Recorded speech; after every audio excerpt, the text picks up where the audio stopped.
형제들아, 우리 주 예수 그리스도의 이름으로 너희를 명하노니 게으르게 행하고 우리에게서 받은 전통대로 행하지 아니하는 모든 형제에게서 떠나라.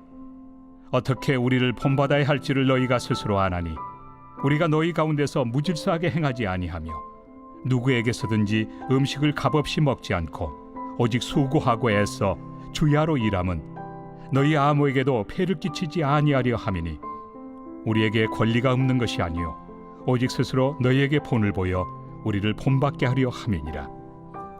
우리가 너희와 함께 있을 때에도 너희에게 명하기를 누구든지 일하기 싫어하거든 먹지도 말게 하라 하였더니 우리가 들은즉 너희 가운데 게으르게 행하여 도무지 일하지 아니하고 일을 만들기만 하는 자들이 있다 하니 이런 자들에게 우리가 명하고 주 예수 그리스도 안에서 권하기를 조용히 일하여 자기 양식을 먹으라 하노라.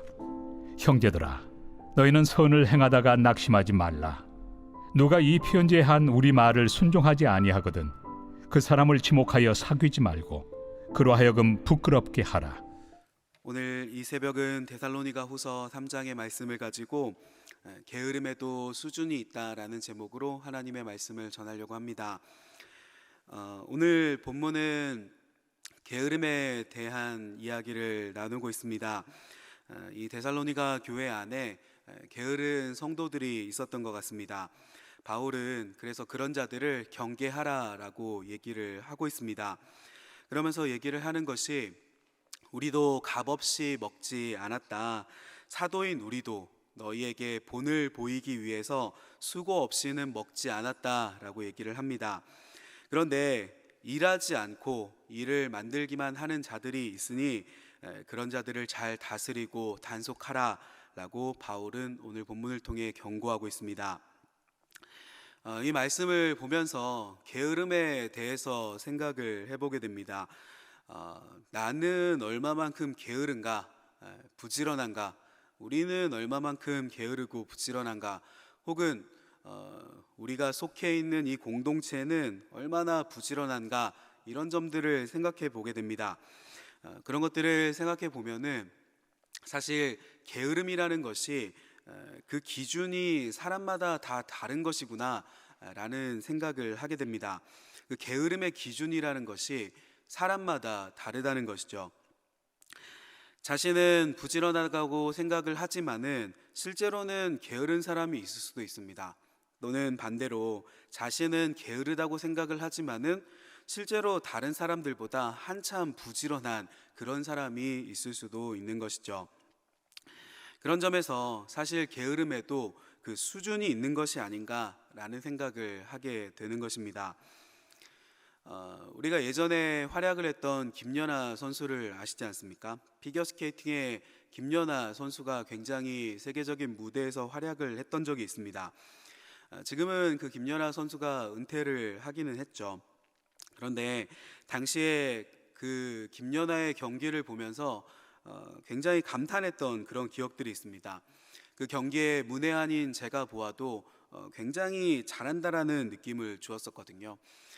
공연을 하는 그 스포츠 경기를 하는 모습을 보면은 그것이 하나의 스포츠 경기라기보다는 뭔가 공연과 같은 혹은 하나의 예술 작품을 보는 것 같은 그런 기분이 들게 만드는 그런 선수였습니다. 그런데 그렇게까지 하기까지 얼마만큼의 연습을 했겠습니까? 한 인터뷰에서 인터뷰한 내용을 본 적이 있거든요. 그녀는 어린 시절부터 끊임없이 연습을 했다고 합니다. 하루에 최소한 8시간은 피겨스케이팅 연습을 했다고 합니다. 그 8시간을 빙판 위에서 달렸다는 것이죠. 매일매일 그렇게 했다고 합니다. 그리고 그 연습을 마치고 집으로 돌아가서도 쉬는 것이 아니었다고 합니다. 다른 선수들이 했던 그 경기 영상을 보면서 집에서도 계속해서 그 동작들을 연습을 했다고 하더라고요. 말하자면은 24시간을 피겨스케이팅과 함께 시간을 보냈다고 하는 것입니다. 한번 생각을 해보십시오. 그러한 김연아 선수가 하루쯤 연습을 쉬었다고 그것을 우리가 게으름을 피웠다라고 부를 수 있겠습니까? 그 부지런함의 수준이 다르지 않겠습니까? 김연아 선수가 하루쯤 쉬었다고 그것을 누구도 게으르다고 얘기를 하지 않을 것입니다. 그러나 한편으로 본인이 생각할 때는 어떻겠습니까? 김연아 선수 같이 매일같이 죽어라 연습하는 사람에게는 그런 하루의 휴식도 지나친 게으름으로 느껴질 수 있는 것이죠. 본인이 생각하기에는 지나친 게으름으로 생각할 수도 있다는 것입니다. 내가 하루나 쉬었구나. 그 죄책감 때문에 다른 날들은 더욱더 철두철미하게 연습을 하지 않았겠습니까? 그 게으름의 기준이 다르다는 것입니다. 반대로 매일같이 노는 사람이 있습니다. 매일매일 놀다가 어느 날 하루는 마음을 잡고 열심히 노력한 사람이 있다고 생각을 해보십시오. 그렇게 하루 열심히 마음 잡고 노력을 하고 나서는 오늘 나는 성실히 살았다, 스스로 부지런한 하루였다고 평가를 내릴 수도 있는 것입니다. 이것을 학생들의 공부로 생각해 보면 그렇습니다. 매일 죽어라 공부를 열심히 하던 학생이 하루 공부를 제쳐두고 놀러 갑니다. 그것은 공부를 잘하는 학생에게는 지나친 게으름이 될 수도 있는 것이죠. 그러나 매일같이 놀던 학생이 한날 마음을 잡고 몇 시간 공부를 열심히 합니다. 그러면은 매일 놀던 학생에게는 그 하루는 보람 있는 성실한 굉장히 부지런한 하루가 될 수도 있는 것이죠. 결국 게으름이라는 것은 상대적인 것이다 라는 말씀을 드리려는 것입니다. 매일 열심히 하는 사람이 나는 오늘 하루는 게으름을 피웠다라는 그런 말은 겸손함의 표현일 수도 있는 것이죠. 그러나 매일 놀던 사람이 나는 오늘 하루는 열심히 살았다는 말은 과장된 말이 될 수도 있다는 것입니다. 이것은 우리의 신앙생활에도 똑같이 적용이 됩니다. 매일매일 새벽 기도를 열심히 나오던 분이 하루 새벽 기도를 쉬게 된다면은 그날 그분은 스스로 생각하기에 나는 오늘 게으름을 피웠다라고 느낄 수도 있습니다. 그런데 단 한 번도 새벽 기도를 나오지 않았던 분이 단 하루 새벽 기도를 나오게 된다면은 오늘 하루 진짜 성실히 행했다라고 생각을 할 수도 있는 것이죠. 이것처럼 신앙적인 게으름도 그 수준이 서로 각자의 기준이 다르다는 것입니다. 그렇기 때문에 이런 것들을 생각해 보면은 우리의 게으름의 기준을 올려야 되는 것이 아닌가라는 생각을 하게 됩니다. 신앙의 수준을 올려야 하는 것이죠. 그래야 우리의 게으름을 판단하는 기준도 올라가게 된다는 것입니다. 우리의 신앙의 수준은 어떻습니까? 진짜 열심히 신앙생활을 하시는 그런 분들을 보시고 우리 주변에 그런 분들이 있으십니까? 하나님을 정말로 깊이 사랑하시는 분, 신실하고 진실하고 거룩하게 살려고 노력하시는 분, 그 찬양과 같이 신실하게 진실하게 거룩하게 살게 하소서, 그 찬양과 같이 하나님 앞에는 신실하고 사람들 앞에 진실하고 그 삶은 거룩하게, 그래서 신실하게 진실하게 거룩하게 살려고 노력하시는 분들이 주변에 있으십니까? 사실 여기 새벽에 나오시는 분들은 진짜 신앙생활을 열심히 하시는 교회 1%의 분들이시죠.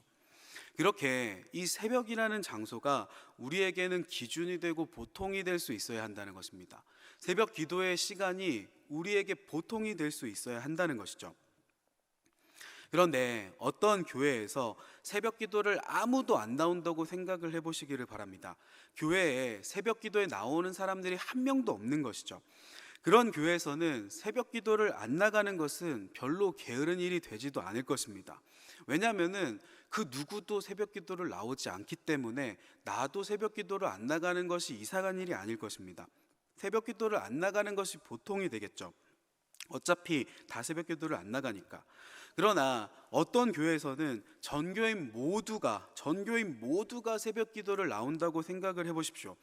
그러면은 그 교회에서는 새벽 기도를 나가는 것이 보통이 될 것입니다. 모든 성도가 다 나가는 것이니까. 그런 분위기의 교회라면은 새벽 기도를 안 나가는 것이 게으른 일로 여겨지게 될 것입니다. 다 새벽 기도 나가시는데 나만 새벽 기도 안 나가네? 라는 생각이 들겠죠. 그런 분위기가 중요하다는 것입니다.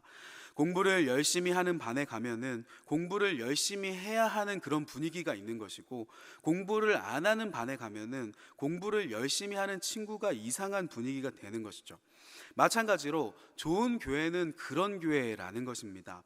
모두가 열심히 하기 때문에, 모두가 열심히 기도하기 때문에, 모두가 열심히 하나님을 사랑하기 때문에 열심히 하지 않는 것이 이상하게 느껴지는 교회, 그런 교회가 좋은 교회가 될 수 있다는 것입니다. 그래서 그 교회의 분위기라는 것이 정말로 중요한 것이죠. 교회 안에서 한 사람이 게으르면은 그것은 지탄받을 만한 일이 됩니다. 그러나 교회 안에서 10사람이 게으르면은 물이 점점 흐려지기 시작을 하는 것이죠. 그리고 교회 안에서 절반 이상이 게을러지기 시작을 하면은 이제는 그것을 게으르다고 부르기조차 어려운 순간이 찾아오게 되는 것입니다. 평균이 달라지는 것이죠. 그것이 그 교회의 수준이 되는 것입니다. 그런 의미에서 우리 교회의 영적인 수준은 어떤가, 그런 것들을 돌아볼 수 있어야 하겠죠. 그래서 오늘 본문의 바울은 게으른 자들을 경계하고 있는 것입니다. 함께 읽은 오늘 본문의 말씀 10절 12절 말씀에 우리가 너희와 함께 있을 때에도 너희에게 명하기를 누구든지 일하기 싫어하거든 먹지도 말게 하라 하였더니 우리가 들은즉 너희 가운데 게으르게 행하여 도무지 일하지 아니하고 일을 만들기만 하는 자들이 있다 하니 이런 자들에게 우리가 명하고 주 예수 그리스도 안에서 권하기를 조용히 일하며 자기 양식을 먹으라 하노라. 게으른 자들을 경계하라고 바울이 얘기를 하고 있는 것이죠. 여러 가지 일들이 있을 수도 있습니다. 이것을 우리에게 적용을 해본다면은 교회에서 섬기는 사역뿐만이 아니라 기도하는 일이라든지 전도하는 일이라든지 하나님을 예배하는 일이라든지 아니면은 우리의 영적인 측면에서 하나님을 깊이 사랑하는 마음, 또 하나님의 말씀을 사모하는 그런 마음이 될 수도 있는 것이죠. 교회 안에서 그렇게 게으른 자들을 예수 안에서 권하라고 바울이 당부를 하고 있는 것입니다. 왜 그렇게 바울이 그것을 경계하고 당부하라고 얘기를 하고 있는 것입니까? 왜냐하면은 게으름이라는 것은 전염되기 때문인 것입니다. 게으름은 전염되기 때문인 것이죠. 나는 주일에 교회에서 열심히 섬깁니다. 그런데 그냥 예배만 드리고 가는 사람을 보게 되죠. 놀러 가고 시간들을 잘 쓰게 됩니다. 그러면은 열심히 섬기는 내가 그들을 볼 때 저분도 열심히 섬겨야지라는 생각이 드는 것이 아니라 이상하게 왠지 그 사람이 좋아 보이는 일들이 일어나게 되는 것이죠. 나도 놀 수 있는데, 나도 어디 갈 수 있는데, 그러면은 내 마음 가운데 섬기는 것이 힘들게 느껴집니다. 그러면 나도 신앙생활을 적당히 하고 싶다, 주일을 적당히 섬기고 싶다라는 생각이 들게 되는 것이죠. 주일을 온전히 섬기는 사람들이 많아서 그것이 정상적인 것으로, 그것이 노멀한 것으로 보여질 수 있어야 한다는 것입니다. 왜냐하면은 게으름이라는 것은 전염되기 때문인 것이죠. 이상하게 우리는 열심히 신앙생활을 하는 방향으로 변화되기보다는 가만히 내버려 두면은 이상하게 편해지는 방향으로 우리의 신앙은 흘러가기 때문이라는 것입니다. 신앙이 뜨거운 사람과 신앙이 약한 사람이 결혼을 하게 됩니다. 그러면 보통은 신앙이 뜨거워지는 방향으로 변해지기보다는 이상하게 신앙이 약한 쪽으로 변화되는 것들을 너무나도 많이 보거든요. 게으름은 전염되는 것이라는 것입니다. 결론의 말씀을 드립니다. 교회 안에 진짜 열심히 하나님을 사랑하고 사모하는 분들이 많이 나타났으면 좋겠습니다. 그리고 교회 안에 하나님 앞에 뜨겁게 기도하고 또 말씀을 뜨겁게 사모하는 분들이 많이 나타났으면 좋겠습니다. 그리고 그것이 우리 교회의 평균이 되었으면 좋겠습니다. 기도를 우리 모두가 뜨겁게 기도 열심히 하고 달려가서 당연히 기도는 뜨겁게 하는 거지, 당연히 새벽 기도 나오는 것이지, 다들 그렇게 하니까 그것이 당연하게 생각되는 그런 교회. 오늘 하루를 살아가며 어떤 하루를 보내시겠습니까? 주님 앞에 다시 한번 열심히 하나님을 사랑하고 열심히 하나님을 섬길 것을 다짐하게 됩니다. 그런 기도를 우리가 오랫동안 하지 않았죠. 하나님, 나를 사용하여 주시옵소서. 하나님, 나같이 부족한 자라도 하나님 나를 사용하여 주시기를 원합니다.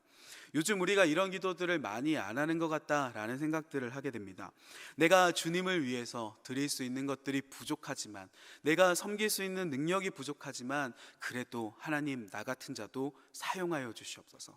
하나님, 나를 사용하여 주시옵소서. 나를 사용하여 주신다면 주님을 위하여 나의 최선을 드리겠습니다. 그런 게으름의 기준을 높이시는 모든 성도님들이 되시기를 주님 이름으로 축복합니다. 함께 기도하시겠습니다. 할렐루야. 살아계신 아버지 하나님, 주님 이름을 높여드립니다. 이 새벽 우리가 하나님 앞에 나와서 예배드리며 또한 기도하는 시간을 가지게 하심을 감사드립니다. 하나님, 우리의 심령 가운데 이러한 일들을 행하여 주시옵소서. 우리 안에 모든 식어져 있는 마음들, 지쳐 있는 마음들 가운데 다시 한번 성령의 충만함을 허락하여 주시고, 주님께서 주시는 그 마음을 가지고 달려갈 수 있도록, 하나님을 사모할 수 있도록, 그렇게 영적인 뜨거움을 가진 우리가 될 수 있도록 우리를 변화시켜 주시옵소서. 그리하여 온 교회 성도들이 이 새벽의 제단 가운데 달려나오게 하여 주시고, 또한 하나님 앞에 뜨겁게 기도하는 것이 우리의 평균이며 우리의 기준이 될 수 있도록, 하나님 앞에 오랜 시간 앉아서 기도하는 것이 우리의 기준이 되며, 하나님의 말씀을 사모하며 읽는 것들이, 나누는 것들이 우리의 영적인 수준이 될 수 있도록 우리 교회를 변화시켜 주시고, 더욱더 뜨겁게 달려갈 수 있도록 우리를 붙들어 주시옵소서. 하나님, 이 새벽에 나올 때 우리가 가지고 나온 기도의 제목들이 있습니다. 우리 가운데 힘들어가고 계신 성도님들 계십니까? 여러 가지 건강의 문제들, 마음의 문제들, 경제적인 문제들과 자녀의 문제들로 이 많은 기도의 제목들을 가지고 나온 성도님들이 계실 것입니다. 하나님, 우리가 하나님 앞에 드리는 이 모든 간절한 기도의 제목들 하나님께서 다 들어주시고 응답하시는 일들이, 하늘의 문이 열리게 되는 일들이 이 새벽의 제단 가운데 부어질 수 있도록 하나님 우리에게 은혜 더하여 주시고 능력을 더하여 주시옵소서. 담임 목사님 출타 중에 계십니다. 그 모든 베트남의 일정 가운데 하나님께서 동행하여 주시고 무사히 돌아오게 하여 주시며, 목사님께서 행하시는 그 모든 사역 가운데 하나님께서 충만한 기름 부으심과 은혜와 그 사랑을 베풀 수 있는 일들이 나타날 수 있도록 담임 목사님의 모든 일정을 붙들어 주시고 함께하여 주시옵소서. 하나님, 오늘 하루 우리가 드리는 모든 삶이 하나님 앞에 온전히 올려지는 삶이 되기를 원합니다. 예배드리듯 살게 하여 주시고, 주님, 나를 사용하여 주십시오. 나와 함께하여 주십시오. 우리 자녀를 사용하여 주십시오. 하나님 앞에 애쓰며 기도하는 하루가 될 수 있도록 하나님 우리를 붙들어 주시옵소서. 우리 가운데 이런 일들이 넘치게 되기를 소원하며 감사드리며 예수님 이름으로 기도드렸습니다. 아멘.